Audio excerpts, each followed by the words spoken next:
नमस्कार दोस्तों, आज हमारे साथ हैं महिला कांग्रेस की जिला अध्यक्ष नंदा बिष्ट जी। आप काफ़ी तेज तर्रार नेता हैं और क्षेत्रीय समस्याओं को भी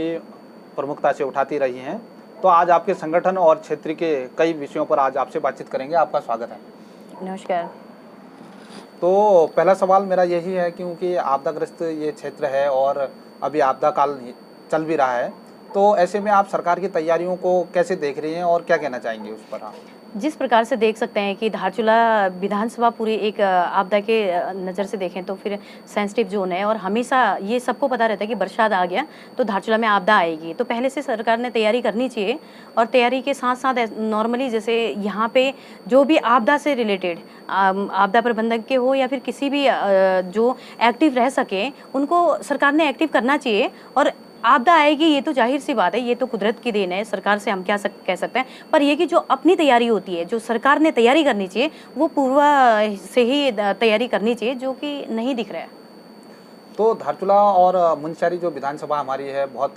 दूरस्थ क्षेत्र है और आपके पास संगठन के नाते भी जिले की जिम्मेदारी है। तो आप लोग कांग्रेस के माध्यम से, अपनी संगठन के माध्यम से किस तरीके से पीड़ितों की आवाज़ उठा पा रहे हैं, या इस पर आप लोग कमज़ोर देखते हैं आजकल? कमज़ोर तो जिस प्रकार से आज कांग्रेस की मतलब बहुत अच्छी स्थिति यहाँ पे उत्तराखंड पे या फिर पूरे प्रदेश में आपने देखा होगा, देश में देखा होगा, तो फिर जिस तरीके से धारचूला पूरा एक विधानसभा से लेकर हर तरीके से कांग्रेस मजबूत होती है यहाँ पे, इसलिए क्योंकि अगर ये राष्ट्रीय से अगर कोई अगर हमें वो दिया जाता है या फिर प्रदेश से, तो बखूबी यहाँ पे हम लोग उस पर मुद्दा रखते हैं और बातें अपना 100% देने की कोशिश करते हैं। इसलिए आज भी आपने देखा होगा महंगाई, बेरोजगारी, उसके साथ साथ हमने क्षेत्रीय जो आजकल आपदा की उसमें चपेट में आए हुए जो परिवार हैं उनको आपदा में राहत के साथ साथ उनको जल्दी से जल्दी पुनर्वास करें, ऐसे हमने मुद्दे रखे। और मुद्दे हम लोग बार बार रखते हैं, पर हम लोग मुद्दे रखें कैसे, क्योंकि सरकार तो सुनती है नहीं। और कांग्रेस की आज बातों को, एक विपक्ष है तो उसको पीड़ित करो, बस सरकार की ये दिन चल रही है।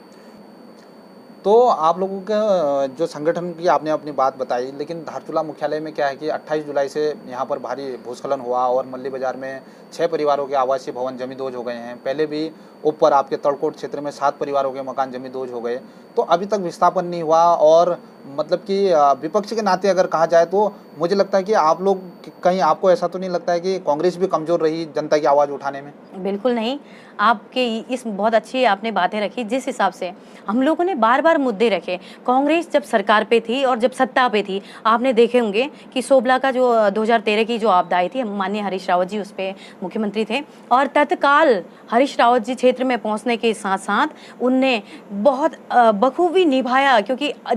उन आपदा पीड़ितों को किन क्षेत्रों में रखना है, उनकी व्यवस्था कैसे करनी है और उनको पुनर्वास कैसे किया जाए। और उसी हमने भी मांग यही रखी। 2013 के जो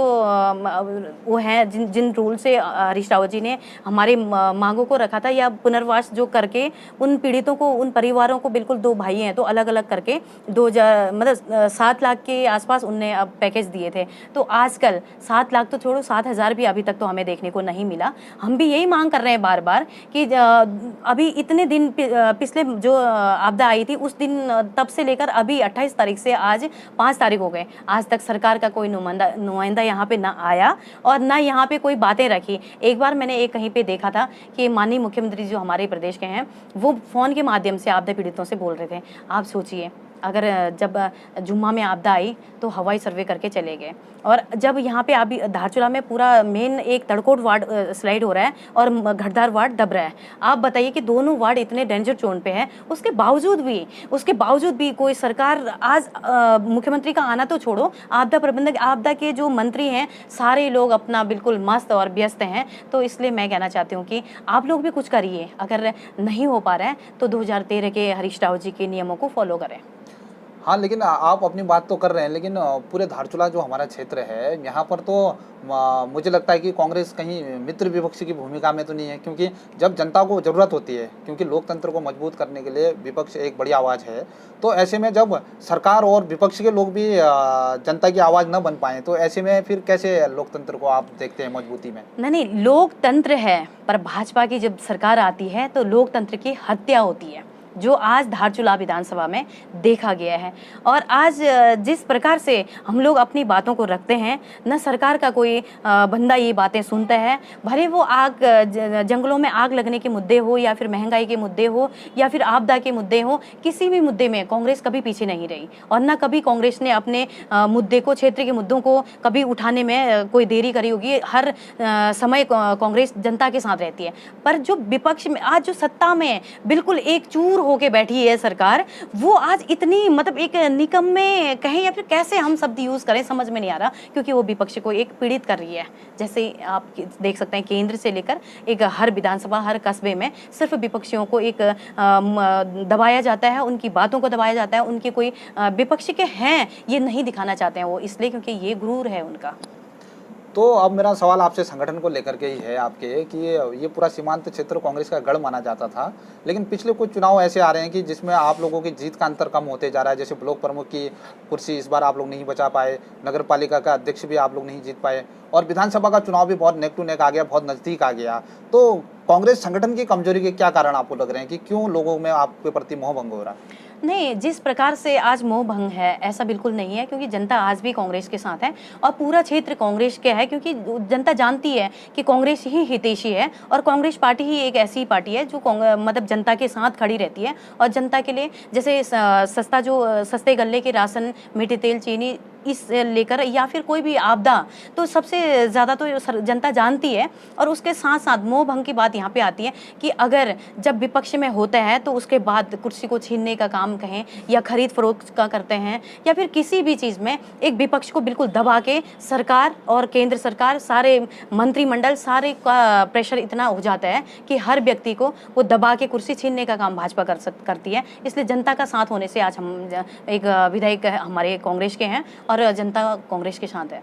हाँ, अब आपने बात की है तो, लेकिन ये जो आपदा काल का जो ये परिदृश्य है पूरा, तो इसमें अभी क्योंकि आप लोग बहुत आक्रामक रहते हैं हर समय, लेकिन इस बार अभी तक विधानसभा का ये पूरा क्षेत्र जो है आपदा से कई जगह पर लोग परेशान हैं, तो विधायक जी की कोई भूमिका नहीं नजर आ रही है या फिर वो जिस तेज तर्रारिता से और समय ये विषयों को रखते थे सोशल मीडिया में या कहीं, तो वो भी आजकल कम देखने को मिल रहा है। तो इसके पीछे क्या कारण है? जिस प्रकार से आज फिर से बातों को अगर कहें तो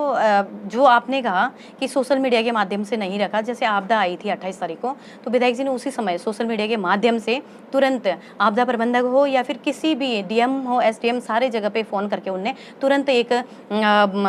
बातों को रखी और उनने हेल्प करने के लिए बोला। और दूसरी चीज़ें हैं कि आपने बोला कि विधायक क्षेत्र से मैं नहीं आए, तो मैं कहना चाहती हूँ जिस प्रकार से आपदा के समय सरकार ने किसान जो एक मतलब ट्रेनिंग का जो एक बहाना लेके अपने जो भाजपा के जो विधायक थे और जो भाजपा के मंत्रालय थे उनको तो भेजा ही भेजा, उसके साथ साथ भी एक ट्रेनिंग का बहाना लेके विदेशों में भेज दिया। तो अब वो तो विपक्ष में हैं और अपने क्षेत्र में किसानों के लिए करना है उनने, तो वो भी हमारे माननीय विधायक जी भी वहाँ पे विदेशों में गए और वो उनका विदेश में जब वो वहाँ पे ट्रेनिंग के लिए गए हैं और उसके बाद वो वापस भी आ चुके हैं, क्योंकि आपदा आई है तो क्षेत्र में ऐसे छोड़ के नहीं जा सकते हैं, तो इसलिए वो वापस भी आ चुके हैं। और उसके साथ साथ उनने हर कार्यकर्ताओं को, हर पदाधिकारियों को, उनकी बीबी जिला पंचायत जो अभी हमारी है दीपा धामी जी, उनको भी यहाँ पे भी भेजा, हर पीड़ितों को अपने हिसाब से और अपनी जो उनने अपनी बातें रखनी थी वो पीड़ितों से मिलने के लिए बोला और वहाँ पे मिलने के लिए भेजा। और हम लोगों को बार बार वो कांटेक्ट में हैं, बार बार वो बता रहे हैं कि हमें कैसे आपदा पीड़ितों से बात रखें, कैसे उनकी बातें हम आपदा वालों तक रखें। तो ये हम लोग बहुत अच्छे से रख रहे हैं और उनका अगर सरकार ने अगर उनको भेजी है ट्रेनिंग के माध्यम से, तो इसलिए हम लोग कहेंगे कि सरकार की देखो अपना, तुम अपने विधायकों को अगर भेज रहे हो तो ठीक है ना, कि हमारे जो आपदा क्षेत्र के विधायक हैं उनको तो कम से कम रहने देते क्षेत्र में। तो आपकी सारी बातें तो आ गई हैं जनता के सामने, लेकिन एक बात जो अभी भी स्पष्ट नहीं हो पा रही है, क्योंकि बीजेपी का भी ये कहना रहता है क्षेत्र में कि जब भी कुछ अच्छा हो जाता है तो उसका श्रेय तो आप कांग्रेस और विधायक को देना चाहते हैं, लेकिन जब यही सरकार कई और चीज़ें करती है तो उस समय आप उसको स्वीकार नहीं करते हैं। माना कि जो भी अच्छाइयाँ हैं वो आप कहते हैं कि कांग्रेस और विधायक जी के द्वारा किया गया है, लेकिन सरकार को कभी आप उसका वो नहीं देते हैं कि मतलब श्रेय नहीं देते हैं कामों का। नहीं, जिस प्रकार से आज हम लोग विपक्ष में हैं, सरकार की तारीफें करेंगे, इसलिए तो हम लोग विपक्ष में नहीं है। अगर सरकार कोई अच्छा काम करती है, अगर मानिए हमारे जो मुख्यमंत्री जी हैं या फिर आपदा मंत्री जी हैं, अगर वो आपदा क्षेत्र में आ जाते हैं तो हम लोग उनके सराहनीय क्या, हम उनका स्वागत करते हैं और उनके साथ पूरा भ्रमण करते हैं और उनका धन्यवाद भी करते हैं। अगर देखिए एक आपदा 28 तारीख से आज 5 तारीख हो गए, आज तक ना उनका कोई उनकी दर्शन हुए और बाद में उसके अलावा भी आपने सांसद के लिए कोई बातें नहीं करी, क्योंकि सांसद को बने हुए भी तो सांसद भी तो हमारे क्षेत्र का है ना, आज तक वो दिखे नहीं ना। मुख्यमंत्री बनने के बाद मुख्यमंत्री जी का भी आपदा आने के बाद वो कभी यहाँ पे आए ना, अपने आपदा मंत्री को भेजा ना, मतलब वो क्या कर रहे हैं। अरे जुम्मा में आपदा आ रही है तो तुम बड़ा हवाई सर्वे कर रहे हो, धारचूला में आपदा आ रही तो तुम फोन में, तो आप मुख्यमंत्री जी आप प्रदेश में ही रहना है तो फिर आप वहीं से निपटाइए ना। नहीं, आपने सांसद महोदय की बात ला दी है तो इसलिए मैं इसीलिए आपसे कह रहा था कि जो कांग्रेस पर मित्र विपक्षी की जो हम भूमिका की बात कर रहे हैं वो इसीलिए कि आप लोग भी तो फिर विपक्षी की भूमिका ढंग से नहीं निभा पा रहे ना, कि आप विरोध भी नहीं करते हैं ना, उनको एहसास कराते हैं कि वो लोग क्षेत्र में नहीं है। अरे वो तो सत्ता पे चूर है और सत्ता उनकी है, राज करेंगे वो, इसलिए क्योंकि अगर उनको जैसे अपने संगठन को बचाना है, अपने संगठन के लिए काम करना है, अपने संगठन के जो जनप्रतिनिधि होते हैं तो उनको जो आगे शीर्ष नेता भाजपा के हैं उनने उनको दिशा निर्देश देना चाहिए, उनने उनको गाइड करना चाहिए कि तुम्हें क्षेत्र में जाओ, अपने क्षेत्र में तुम अपने क्षेत्र में आपदा आई है तुम अपने क्षेत्र में लो। अरे हम सांसद की बातें क्या करें, क्योंकि उनने तो एक गाँव को गोद लेके उस गाँव को बर्बाद कर दिया, उस गाँव में पैदल चलने लायक आज रास्ता नहीं है। तो ऐसे में हमारे माननीय विधायक जी अगर पैदल जाके आपदा में रास्ता बनाने का काम कर रहे हैं तो वो सांसद तो है या नहीं, गुमशुदा सूदगी में अगर नाम दे वही ठीक है। और उससे पूर्व में भी किसी एक भाई ने बोला था कि उनकी बरसों से उनकी धर्म पत्नी जो है वो प्रेग्नेंट है, तो आज बस हम वही मान लें क्योंकि वो है या फिर उनकी धर्म पत्नी, हमें कुछ समझ में नहीं आ रहा। इसलिए सांसद की तो बातें ना ही करो तो ठीक है, क्योंकि जनता अगर वो इस बीच भी आते हैं तो जनता के बीच में उनको बड़ा अपना होगा ना, उनका भी उनके साथ बड़ा अच्छा व्यवहार नहीं होगा। तो मैं अब वार्ता को हम समापन की ओर ले जाते हैं और केंद्रीय एक विषय पर मैं आता हूं कि जब केंद्र की जांच एजेंसियां, जो केंद्रीय जांच एजेंसियां हैं, वो भ्रष्टाचार को लेकर के जब कोई कार्रवाई करते हैं तो उसको भी आप लोग लोकतंत्र का हनन और शोषण बताते हैं, आप लोग सड़कों में उतरते हैं। तो माना क्यों आप केंद्रीय एजेंसियों पर विश्वास नहीं करते हैं कि अगर कोई जाँच चल रही है तो उसकी कोई ना कोई रिपोर्ट आएगी, तो ये आप लोग क्यों धैर्य नहीं धर पाते? बिल्कुल, अरे आज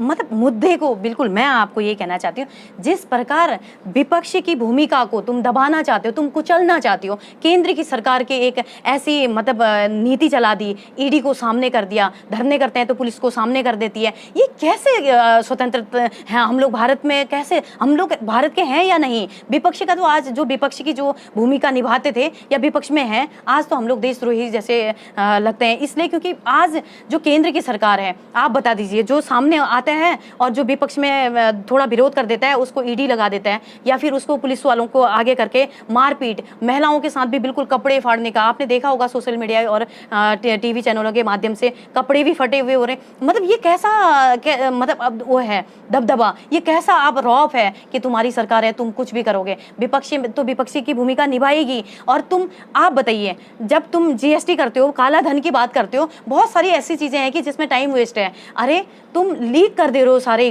पेपर वगैरह, तो आप बताइए उन मुद्दों पे जब जब कोई चीज़ें ऐसी आती हैं तो महंगाई जब बहुत ज़्यादा बढ़ जाती है, कोई नया एक मुद्दा ला देते हो जिससे कि उसको डाइवर्ट करने का काम करते हैं। इसलिए आज बताओ ईडी, तो तुमने ईडी को कैसे आज अपने बलबूते पे, अपने दबाव पे उसको एक विपक्ष के खिलाफ उसको वो कर दिया। ये बिल्कुल ऐसे विपक्ष के सामने विपक्ष को एक दबाने की कोशिश, विपक्ष को बिल्कुल एक कुचलने का काम जो करती है ये भाजपा सरकार और ये केंद्र की सरकार जो एक बिल्कुल निकम्मी है, बिल्कुल बहुत विरोध करना चाहती हूँ और पूरा क्षेत्र और पूरा देश विरोध कर रहा है। ठीक है नेताजी, आरोप प्रत्यारोप का दौर तो दोनों तरफ से ही खैर चलता है, लेकिन अब हम अपनी बात को समाप्त करते हैं। इस पर अभी जो वर्तमान के जो हालात हैं, मतलब कि हमारे देश में और राज्य में अपने लोकल स्तर पर तो आप सरकार से अभी क्या अपील करना चाहेंगे? मैं सरकार से निवेदन करना चाहती हूँ, धारचूला एक डेंजर जोन है जो एक आपदा के नज़र से अगर आप देख रहे हैं तो मैं मुख्यमंत्री जी से कहना चाहती हूँ, आप फ़ोन हवाई सर्वे छोड़ दो। मुख्यमंत्री जी एक बार आप आइए पीड़ितों के सामने, उनको अपना आश्वासन दें और उनको विस्थापन कर दें ताकि वो जीवित तो रह सकें। अगर उनके लिए ना अच्छी व्यवस्था है, आज हम लोग क्षेत्र में जा रहे हैं जहाँ मतलब क्या कर रही है सरकार, इसलिए आप लोग आइए, मुख्यमंत्री और पूरे प्रदेश की जो सरकार है आइए और आपदा पीड़ितों से मिलिए, उनके लिए व्यवस्था करें, पुनर्वास करें। अगर पुनर्वास आप नहीं कर सकते हैं तो मतलब क्यों नहीं कर सकते हैं उसका रीज़न दें, और आप नहीं आना चाहते हैं तो धारचूला में क्यों नहीं आना चाहते हैं वो भी ज़रूर बताएं, क्योंकि ये एक सौतेला जो व्यवहार रहता है हमेशा, और ये धारचूला में जो आपदा पीड़ितों के साथ जो एक दुर्व्यवहार है और उनके साथ अनदेखा किया जा रहा है, ये बहुत गलत है। बहुत बहुत धन्यवाद नंदा जी। आज हमारे साथ कांग्रेस की महिला जिला अध्यक्ष नंदा बिष्ट जी थी। आपसे हमने काफ़ी तीखे सवाल भी किए और आप लोगों का ऐसे ही सहयोग बना रहे, ये इसी अनुरोध के साथ आपका बहुत बहुत आभार। धन्यवाद, आप लोगों का बहुत-बहुत धन्यवाद। और नमस्कार। इन खबरों के साथ-साथ हमेशा आपदा में जिस हिसाब से आप लोग बिल्कुल कवरेज कर रहे हैं, ऐसे ही सरकार पे एक बार ज़रूर ये सरकार को भी समझ में आए कि हमें आपदा पीड़ितों के को मिलना चाहिए और हमें उनके साथ जाना चाहिए। धन्यवाद।